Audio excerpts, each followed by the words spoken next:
வணக்கம் தமிழக மக்களே, இது உங்கள் தமிழ் தகவல். என்னப்பா சம்பாதிக்கிற காசு பூரா வாடகைக்கே சரியா போகுது, நமக்குன்னு ஒரு சொந்த வீடு அமையாதா அப்படின்னு ஏங்குற ஆளா நீங்க? அப்ப இந்த காணொளி உங்க வாழ்க்கையையே மாத்தப் போகுது. ஏழை மக்களோட அந்த கனவை நனவாக்கத்தான் நம்ம பாரத பிரதமர் ஒரு சூப்பர் திட்டத்தை கொண்டு வந்திருக்காரு. அதுவும் இந்த திட்டம் இப்போ 2029ஆம் வருஷம் வரைக்கும் நீட்டிக்கப்பட்டிருக்கு. அதனால அவசரப்படாம தெளிவா பார்த்து பயனடையுங்க. இது என்ன திட்டம், எவ்வளவு பணம் கிடைக்கும்? இதன் பேரு பிரதமரின் கிராமப்புற வீடு கட்டும் திட்டம். கிராமத்துல குடிசையிலயோ இல்ல வாடகை வீட்டிலேயோ கஷ்டப்படுறவங்களுக்கு அரசாங்கமே வீடு கட்டி கொடுக்கிற திட்டம் தான் இது. நீங்க சாதாரண தரைப்பகுதியில வீடு கட்டுறீங்கன்னா அரசாங்கம் உங்களுக்கு 1,20,000 ரூபாய் கொடுக்கும். இதுவே நீங்க மலைப்பகுதியில வீடு கட்டுறீங்கன்னா 1,30,000 ரூபாய் கிடைக்கும். இந்த பணம் அப்படியே ரொக்கமா உங்க வங்கி கணக்குக்கே வந்து சேரும். கூடுதல் சலுகைகள், வெறும் வீடு கட்ட மட்டும் பணம் இல்லைங்க, கூடவே இன்னும் நிறைய சலுகை இருக்கு. கழிப்பறை கட்ட தூய்மை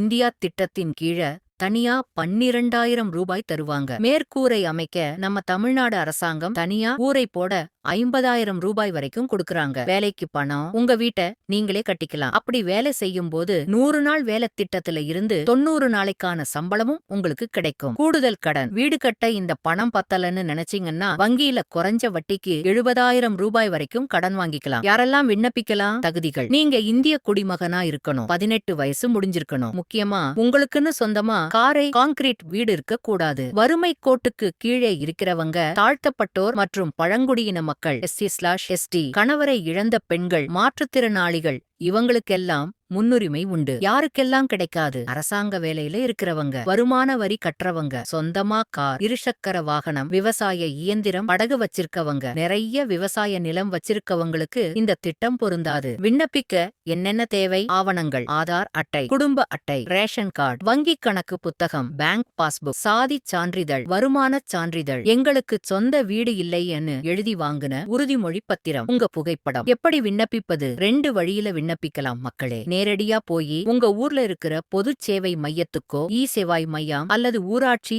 அலுவலகத்துக்கோ போய் நான் வீடு கட்ட விண்ணப்பிக்கணும்னு சொன்னா அவங்களே படிவத்தை கொடுத்துதவுவாங்க. இணையதளம் மூலமா உங்களுக்கு இணையம் பயன்படுத்த தெரியும்னா அரசாங்கத்தோட அதிகாரப்பூர்வ இணையதளத்துக்கு, திரையுல ஓடுற இணையதளத்துக்கு போய் நீங்களே பதிவு பண்ணலாம். கவனிக்க வேண்டிய விஷயம்: இந்த திட்டத்துல சேர இடைத்தரகர்கள் யாரையும் நம்பி ஏமாறாதீங்க. பணம் நேரடியா உங்க வங்கி கணக்குக்குத்தான் வரும். அதனால முறையா விண்ணப்பிச்சு அரசாங்கம் தர இந்த பணத்தை வச்சு உங்க கனவு இல்லத்தை கட்டி எழுப்புங்க. என்ன மக்களே, இந்த தகவல் உங்களுக்கு பயனுள்ளதா இருந்ததா? சொந்த வீடுங்கிறது ஒரு பெரிய கனவு. அதை நனவாக்க இந்த திட்டம் உதவும்னு நம்புறேன். அரசாங்கத்தோட இது போன்ற ஏழை எளிய மக்களுக்கான திட்டங்களை உடனுக்குடன் தெரிஞ்சுக்க மறக்காம நம்ம தமிழ் தகவல் அலைவரிசைக்கு சந்தாதாரர் ஆகுங்கள். சப்ஸ்கிரைப். அப்படியே வாடகை வீட்டுல இருக்கிற உங்க உறவினர்களுக்கும் இந்த காணொளியை பகிருங்க, அவங்களும் பயன்பெறட்டும். நன்றி, வணக்கம்.